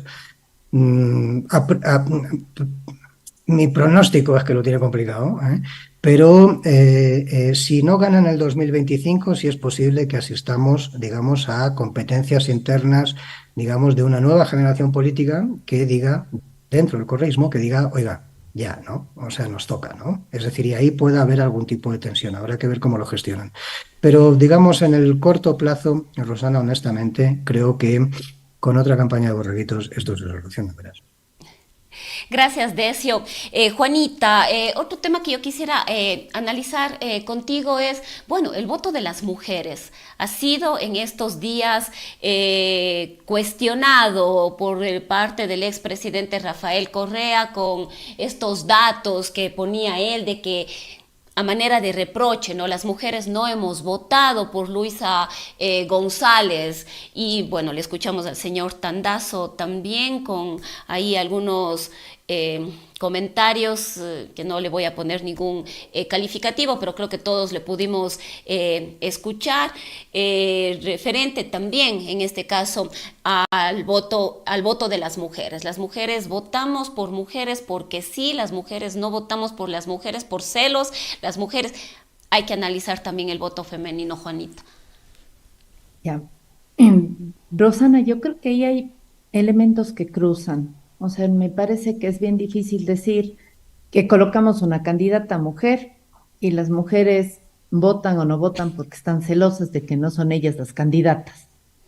Yo creo que hay varios elementos que cruzan. Primero, qué propuesta y qué rol está jugando esa persona. Y yo creo que ahí viene un elemento que hablaba Decio al momento de cómo se colocan los candidatos o candidatas en un espacio. Si bien las estructuras políticas siguen siendo todavía machistas, es decir, no han formado cuadros, no solamente de mujeres, sino de hombres y mujeres en un proceso de formación interno para enfrentar el cargo al que van a ir. A veces, y no solo, no diría a veces, está hecho una regla que puede colocarle en la opinión pública de manera rápida, si usted es influencer o no, puede generar impacto y por lo tanto va a llegar. Y es realmente una minimización catastrófica de creer que la administración pública es sencilla. O sea, que yo me siento, me lleno de asesores y soluciono. Y por eso estamos como estamos, porque la administración pública no funciona así. La administración pública tiene una historia, como todo lo que hacemos. Y por eso estamos teniendo tantos retrocesos, porque la persona que llegó no mira por qué esa ordenanza, esa norma, esa ley está como está, a qué responde, a qué camino histórico, por qué tiene un enfoque. Porque entonces es como que eso hemos decidido borrar, como cuando en las fotos dice enfoque la foto y enfoco lo de adelante y lo de atrás queda opaco, así igualito. Enfoque el problema que quiere tratar, el resto borre y volvemos a cometer los mismos errores. Entonces yo creo, Rosana, que el haber colocado a una mujer candidata, que yo creo que la Luisa en el primer debate no le fue bien, porque no estaba formada para estadista. Y no tiene que ver con el hecho de que hay envidia o no hay envidia, sino cómo se desenvolvió en la discusión. Para el segundo yo creo que se preparó más y hubo un esfuerzo de hacer una presentación mejor, pero no fue fluida. Es como que no fue natural, parecía memorizada muchas de las cosas. Y yo creo que las mujeres, hombres y mujeres, esperamos más soltura en el momento de poder hablar. Y eso significa conocimiento. Y ese conocimiento no se improvisa, ese conocimiento se construye con el camino. Y me parece que eso es la gran deuda que tienen los partidos políticos, que se han convertido en espacios en donde yo me presento, al partido le caigo bien y voy de candidato o de candidata. Entonces, no va por ahí la discusión. Y yo creo que también tiene que ver con una conexión sobre la lucha de los diferentes procesos. Hay un tema que no se separa en el tema de género, que también tiene que ver con un enfoque del tema ecológico o el ecofeminismo. La candidata no defendió cuidar el tema de la naturaleza. Es decir, ahí hay una conexión para quienes hemos estado en los procesos de género y en los procesos de lucha y una conexión en comprender realidades distintas. Entonces, puede estar una mujer que no siempre conecta con los mensajes sobre los cuales basa una lucha social. Y yo creo que ese es un tema de fondo. O sea, minimizar la discusión y decir que una mujer no vota por otra mujer porque está celosa o porque no comprende que debería apoyar para que ocupe un cargo, sí es reducir mucho la discusión. Y me parece que ese es un tema de fondo, todo estamos minimizando. Y lo mismo, la misma reflexión que puedan hacer los partidos que perdieron, y en este caso el correísmo, tiene que haber una reflexión no solo de señalar lo externo que afectó. Es que ocurrió esto externo, es que todos se unieron, ¿qué estamos haciendo mal? Y yo creo que ahí tiene que ver muchos de los elementos que decía Decio. Hay gente que entra a un partido político con una legítima aspiración de que de ser candidato a algún momento a ocupar un cargo público. Eso está ahí. Esas personas que están tantos años nunca son visibles como posibles candidatos ni en un cargo público porque la designación no viene de un proceso local de democracia interna que está puesta en la norma. Entonces hay una desmotivación. Lo problemático es que hay una decepción no para desafiliarme, porque quizás esa persona no tiene buen trabajo. Entonces esas personas dicen, algún rato va a ganar, tiene fuerza política, y yo creo que ahí viene un poco este efecto, como cuando uno lanza esa piedra en el agua y hace varios rebotes y hace varias ondas, ganaron las alcaldías y prefecturas de las principales ciudades. Si hay poder, si hay espacios donde puedo ir a trabajar.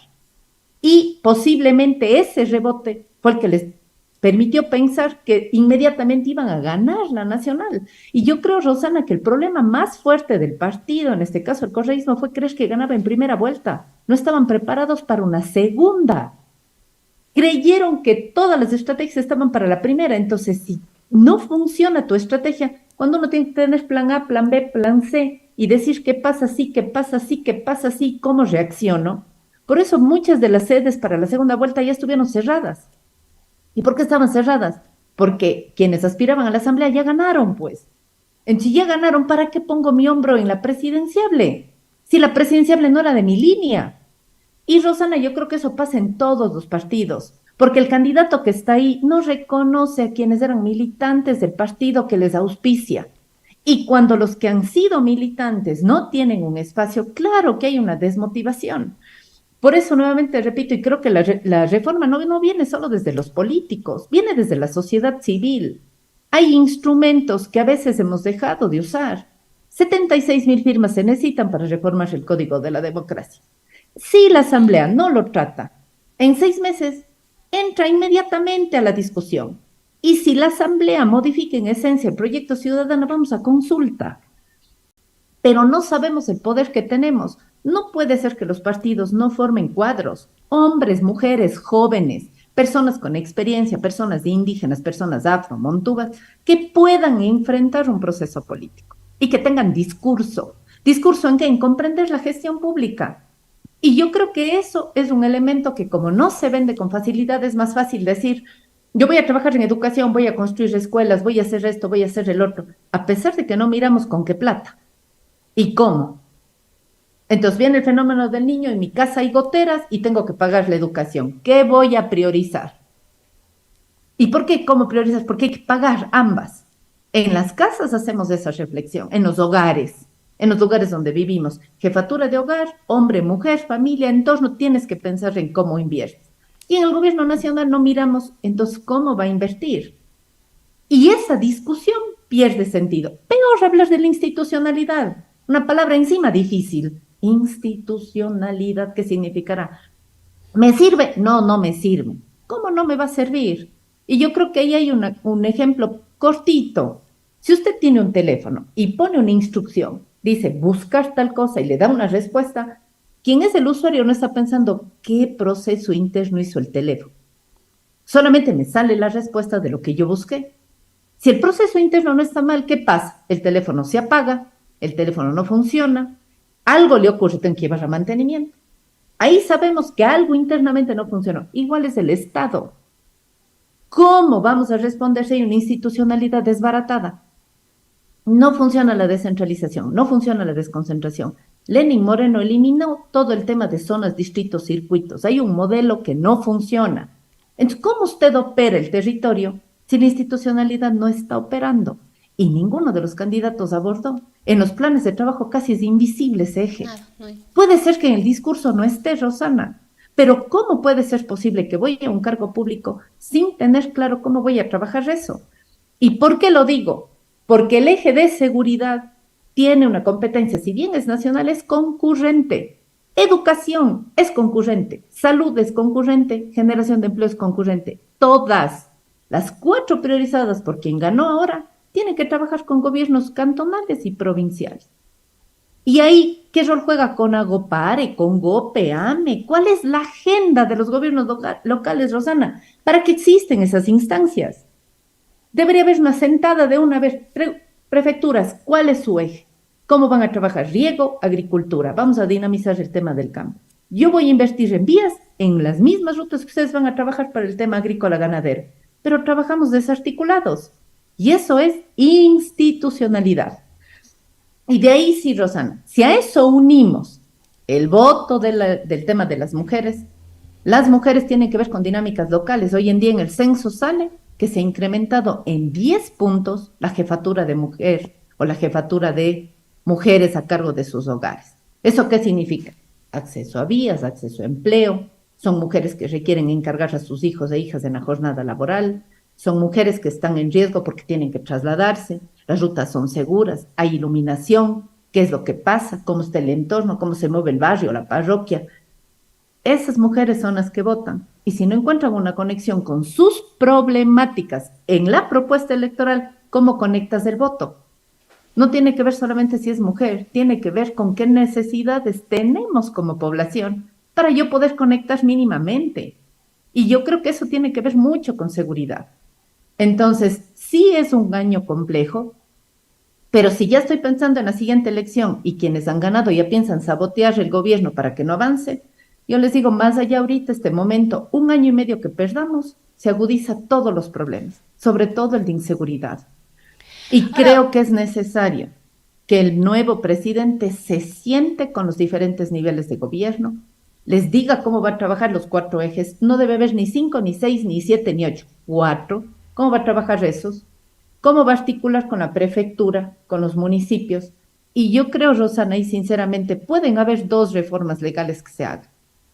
Le pide a la Asamblea que le diga, yo necesito estas 2 reformas. Ya, ellos trabajarán si lo sacan o no. Pero la mayoría de cosas son del Ejecutivo. ¿Cómo va a descentralizar? ¿Cómo va a desconcentrar? ¿Qué va a transferir a los gobiernos locales? Va a seguir duplicando esfuerzos el Ministerio de Agricultura con las prefecturas, ambos haciendo riego, ambos gastando los mismos recursos ahí. ¿Cuáles son las líneas en las que va a fortalecer? El Ministerio de Obras Públicas, ¿dónde va a poner los recursos si no hay mucho? ¿Serán las vías que conectan la salida de productos para comercializar y generar una dinámica productiva? ¿Cuál es la línea? Y yo creo que ahí, si hubiesen hitos nacionales y locales, van a ganar todos y todas, más allá de que viene un proceso electoral. Una buena gestión de una prefectura articulada nacionalmente, claro que le va a dar una posibilidad de posicionarse políticamente, pero eso debería estar en la norma. Y en la norma futuro, no ahorita, porque no va a haber las reformas ni los votos, porque es un contexto electoral, ya estamos en campaña nuevamente. Y lo otro, Rosana, la sociedad civil, organizarnos para plantear reformas, código de democracia y cómo se hacen los debates. Si los 2 instrumentos inciden en el posible candidato futuro y no vamos a tener tiempo ahora, bueno, trabajemos una propuesta que pueda entrar, si no es el siguiente año, la siguiente.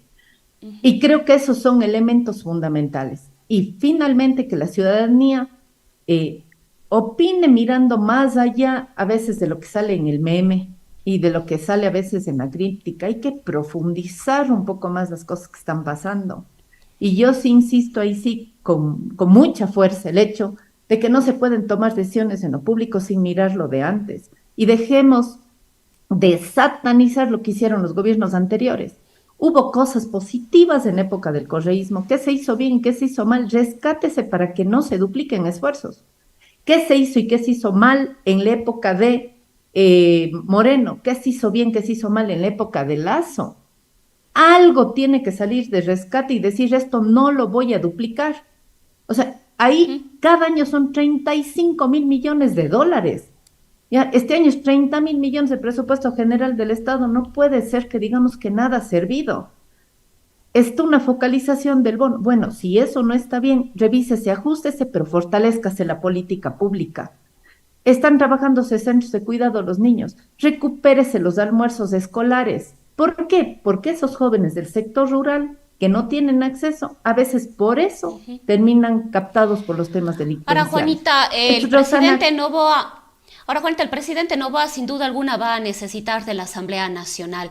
¿Crees tú que va a haber o existe la posibilidad de un acercamiento y de acuerdos con el sector del correísmo? Le escuchamos las primeras declaraciones a Luisa González, pero también pudimos leer las primeras declaraciones del presidente Correa diciendo que se han enfrentado a poderes poderosos, un tema que a mí personalmente me parece muy perverso, pero no seremos nosotros quienes resolvamos el asesinato a Fernando Villavicencio como un hecho para perjudicarle directamente al correísmo y bueno, otros temas, pero pocas horas después les hemos podido ver a los correístas más bien conciliadores. Le hemos escuchado al mismo Rafael Correa horas después diciendo que apoyarán a Daniel Noboa si es que implementa una política pública que evite que nuestros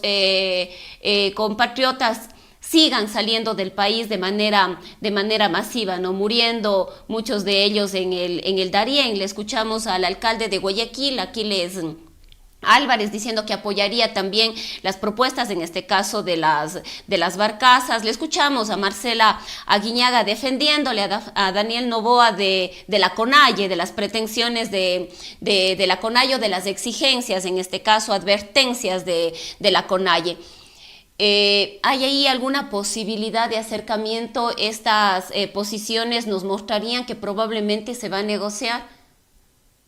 Rosana, yo creo que todo es posible en política. Y me parece que ahí Daniel Noboa debe tomarles la voz, decirles, perfecto, ustedes me han dicho, y tener ya una reunión pública y armar la agenda. Es decir, son mayoría, estos son los bloques, esta es mi plan de trabajo, yo voy a trabajar, y tendría que ser público. Yo voy a trabajar esto con los gobiernos locales. Esto va a ser vía decreto, esto voy a resolver así. En esto necesito ayuda legislativa. No le va a dar tiempo para él armar esos proyectos de ley, es decir, las reformas van por aquí. Son a ustedes a los que les están pagando para armar las normas y las reformas y armar la agenda. Yo creo, Rosana, quizás ahí puedo ser muy soñadora, muy positiva, pero creo que es necesario que este año nos vaya bien. O sea, no puede incrementarse la inseguridad, no puede ser que no podamos circular tranquilos en la vía pública, que haya asaltos, que hay robos, que secuestran a la gente a plena luz del día, que sigue incrementándose la inseguridad, que qué pasa con las vacunas, el número de asesinatos, el número de sicariatos crece. Es decir, si no hacemos una apuesta común para frenar, no quiero saber cómo vamos a llegar al 2025. Y yo creo que esa sí es una apuesta de poner el hombro. Tal vez ideológicamente muchas cosas podremos no coincidir, pero yo creo que de 100 puntos, ya si en 10 no coincidimos, 90 sí va a haber un esfuerzo de poder decir, bueno, a ver cómo articulamos. Entonces yo haría quizás de esa mirada, esa perspectiva en creer, Rosana, que sí es viable. ¿Y por qué creo que es viable? Porque, y pensando ahí un poco más en las diferentes líneas ideológicas, centro, centro-izquierda, centro-derecha, Noboa ha dicho repetidamente que él se inclina a una línea más centro-derecha, centro-izquierda, perdón, y que a él le etiquetan como centro-derecha. Revisando el plan de trabajo, creo que hay algunas cosas interesantes que pueden conectar por ahí, que uno puede decir, tomémosle la mirada desde esa perspectiva. No sé las decisiones en los temas económicos, cómo vayan a ir, pero colocar el tema de seguridad, los temas de las cárceles y algunos otros ejes, no como ejes aparte, sino dentro del enfoque social, puede dar una mirada interesante del análisis, que yo creo que podría reconectar de alguna manera acuerdos más sostenibles en tomar decisiones en este periodo tan corto. Entonces yo creo ahí, Rosana, un elemento. ¿Cuáles son los temas fuertes que él va a trabajar como ejecutivo y que va a resolver directamente vía decreto? Porque hay varias cosas que puede hacer desde sus ministerios y en una articulación con los gobiernos locales. ¿Y cuáles son los temas sensibles a los que ya llamaría a esas bancadas y a esos actores políticos a decir, y a ver cómo va a ser la agenda y entrar en diciembre ya con esas claridades? Digamos, bueno, a finales de noviembre o diciembre, con esas claridades. Este tiempo todavía hay esas ondas del triunfo. Y lamentablemente la izquierda no ha podido todavía dar un recambio generacional. que termina siendo con Novoa el recambio generacional político, con 35 años de edad. Entonces yo espero que eso logre minimizar de alguna manera una conexión distinta en la política, de dejar de pensarnos en el país entre correístas y anticorreístas, sino yo creo que un país unido contra la delincuencia, en un país que busca salir adelante y que tengamos perfiles más formados para las candidaturas, que sufran procesos dentro de los partidos políticos de formación, de preparación para tener opciones más amplias, más claras, más contundentes, y que los electores podamos decir, esta persona tiene más claro el panorama por el que va a ir políticamente. La coyuntura de ahora se ha dado de manera distinta. Entonces me parece ahí que sí es factible, yo creo que sí podría ser, se aproveche este periodo que tiene él del triunfo, de que todos han dicho queremos poner el hombro, queremos un país unido, queremos cambiar las cosas, tomémosles la palabra y armemos una agenda conjunta. Ya en el día a día iremos viendo el desencanto hasta dónde sí y hasta dónde no, pero si eso no se evidencia desde la entrada, me parece que se va a perder un tiempo clave para poder articular una agenda mínima como país. Yo creo que ahí toca de poner un poco algunas posturas, decir, es que yo no creo en esto, no creo. ¿Cuál es nuestra lucha? ¿Nos unimos como país contra la inseguridad? Perfecto. Si esa es la apuesta, ¿cómo lo vamos a hacer? ¿Cómo vamos a sentar esa estrategia? Y de la mano viene reactivación económica a través del empleo. Le he escuchado hablar a Novoa sobre la economía social y solidaria, que el gobierno actual de Lasso no existe. Economía social y solidaria fue como mutada al tema de ¿cómo eran? Negocios populares, que es totalmente distinto y nada tiene que ver. Y yo creo que esos son elementos que rescata una mirada hacia lo rural, y que ahí las prefecturas juegan un rol fundamental. Entonces, por eso digo, Rosana, no es posible gobernar el país desarticuladamente con lo local y tomando decisiones todo en Quito, y no por la ciudad, sino porque ahí están los ministerios. Tiene que haber una mirada que conecte con el cantón y con la provincia. Y ya un proceso más a largo aliento será mirar qué pasa con el barrio y la parroquia, que es en donde se asienta el servicio. Ahí está el centro de salud, el UPC, la unidad de cuidado de los niños y niñas. Ahí se asientan, si no se asienta en el aire, en lo nacional, en lo etéreo. Los servicios se asientan en esos lugares. Y ahí habrá que hacer un levantamiento, ve la política pública. Los datos están, pero no hay análisis de la política pública. Se está cerrando brecha, ¿no? Se está cerrando brecha. Con los mismos recursos estamos garantizando la atención. Gracias. Juanita, estamos un poquito sobre el tiempo. Quisiera yo hacerle esta misma pregunta a Decio, si es que él visualiza un acercamiento entre el presidente, el Ejecutivo y la Asamblea Nacional con el correísmo, que como decíamos es la primera fuerza, la primera minoría dentro de la Asamblea Nacional. Asimismo le escuchamos a María Paula Romo, que es del movimiento Construye, la segunda fuerza, diciendo que ellos no se sumarán a absolutamente nada en donde esté el correísmo. ¿Cuáles son las lecturas respecto de lo que puede ocurrir con esta relación que debería o deberá haber con la Asamblea? Bueno, a mí me gusta mucho la intervención que ha hecho Juanita, ¿no? Ojalá, ¿no? Es decir, haya esa capacidad de madurez política, porque yo coincido en que si llegamos al 2025 con un país todavía más deteriorado de lo que está, estamos muy complicados, ¿no? Es decir, estamos muy complicados porque yo creo que el país ya está prácticamente fallido, ¿eh?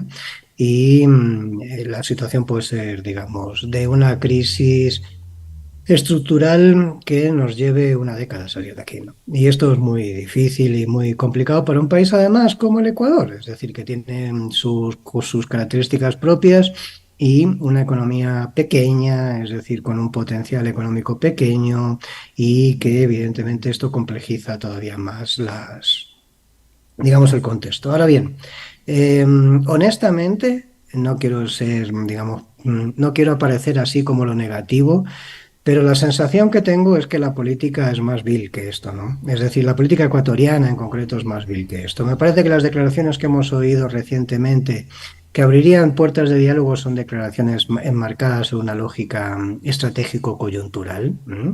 Es decir, me parece que las agendas de los políticos en el Ecuador son las que son, y no hablo del correísmo, hablo de la política en general, ¿eh?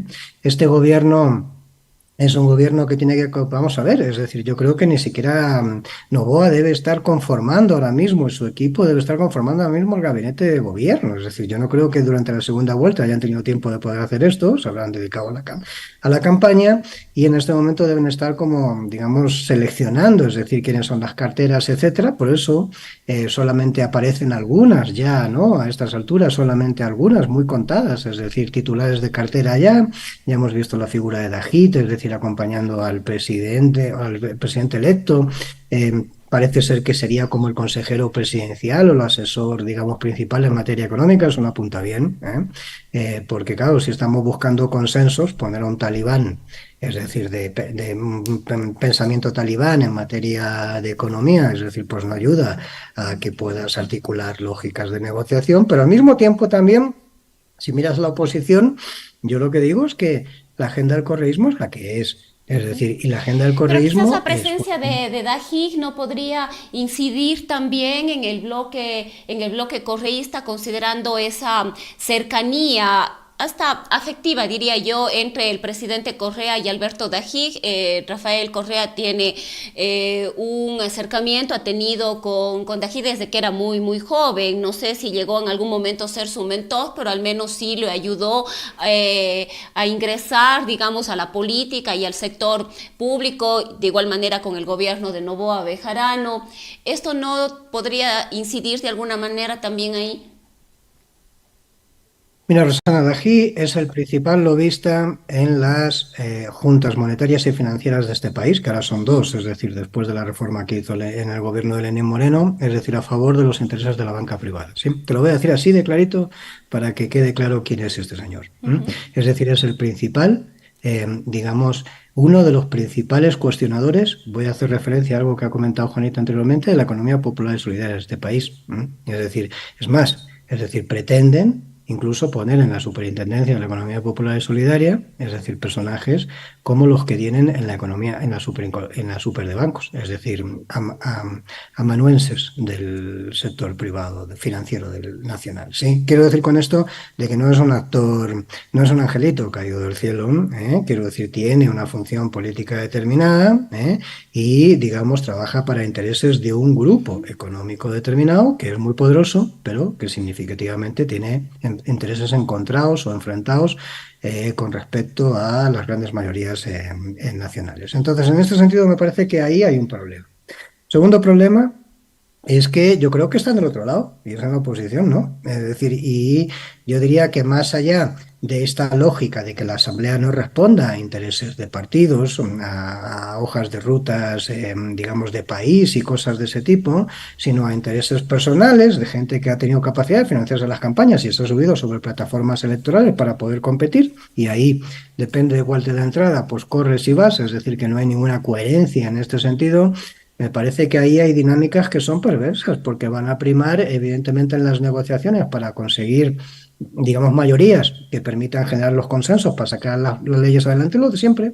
O sea, lo que históricamente ha estado pasando, y es el hecho de que haya que negociar uno por uno, es decir, con, digamos, generación de prebendas y tal. Ese riesgo está ahí. Y por último, el principal bloque de oposición, que sí es un bloque político, que sí responde a su partido político, que es el correísmo, con 52 curules en este caso, tiene como objetivo principal la vuelta del expresidente Correa al país. Es decir, el solucionar estos expedientes, es decir, judiciales que están en su contra. Y eso se materializa concretamente por dos cuestiones. Uno es el enfrentamiento permanente con Diana Salazar, la fiscal, que más allá de lo que signifique Diana Salazar, es decir, el por qué es con Diana Salazar, tiene una razón de ser política, y la segunda es de que con todos los cargos de los organismos de control en funciones en este momento, es decir, prorrogados en sus funciones más bien, al único que se le ha cuestionado en el Consejo de Participación Ciudadana, mientras lo dirigía Leven Vera,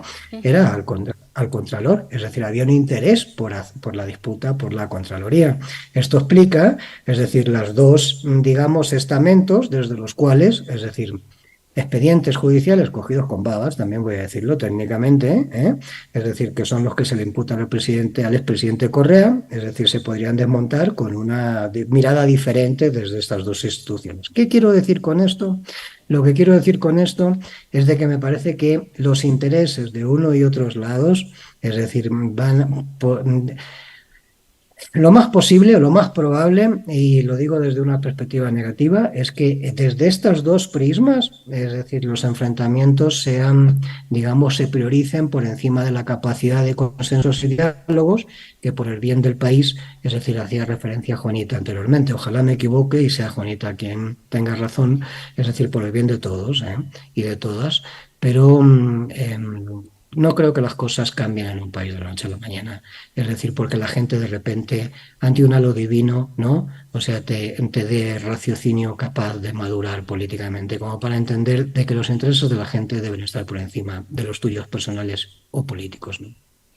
Bien, yo tengo que despedirme. Yo dije, el tiempo realmente es corto para tantos temas que se nos quedan pendientes. Seguiremos teniendo, por supuesto, nuevos espacios para seguir dialogando sobre estos temas. Realmente es un año que no va a ser fácil para este país, para Ecuador, para los ecuatorianos, pero como dice Juanita, ojalá todos podamos ser un poco positivos. La esperanza está ahí. Ojalá esta no se vea nuevamente golpeada. Vamos a ver qué pasa en estos días. Decio ya decía, no tenemos tampoco esa bolita de cristal. Tendremos que ir viendo qué pasos se van dando en este contexto. Tendremos un presidente posesionado ya a finales de este año y bueno, estaremos aquí pendientes. Y como siempre aquí en Voces Azuayas, lo que esperamos es haber poder llegado a ustedes con nuevos, mayores y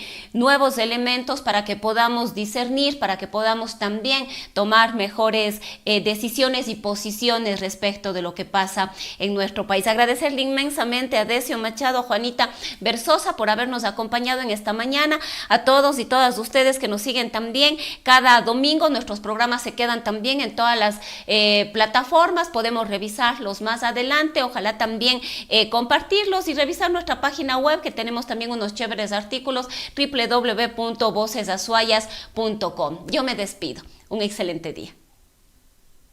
Chao. Muchas gracias. Chao. Chao, chao. Cuídense, chao. Lindo domingo. Gracias.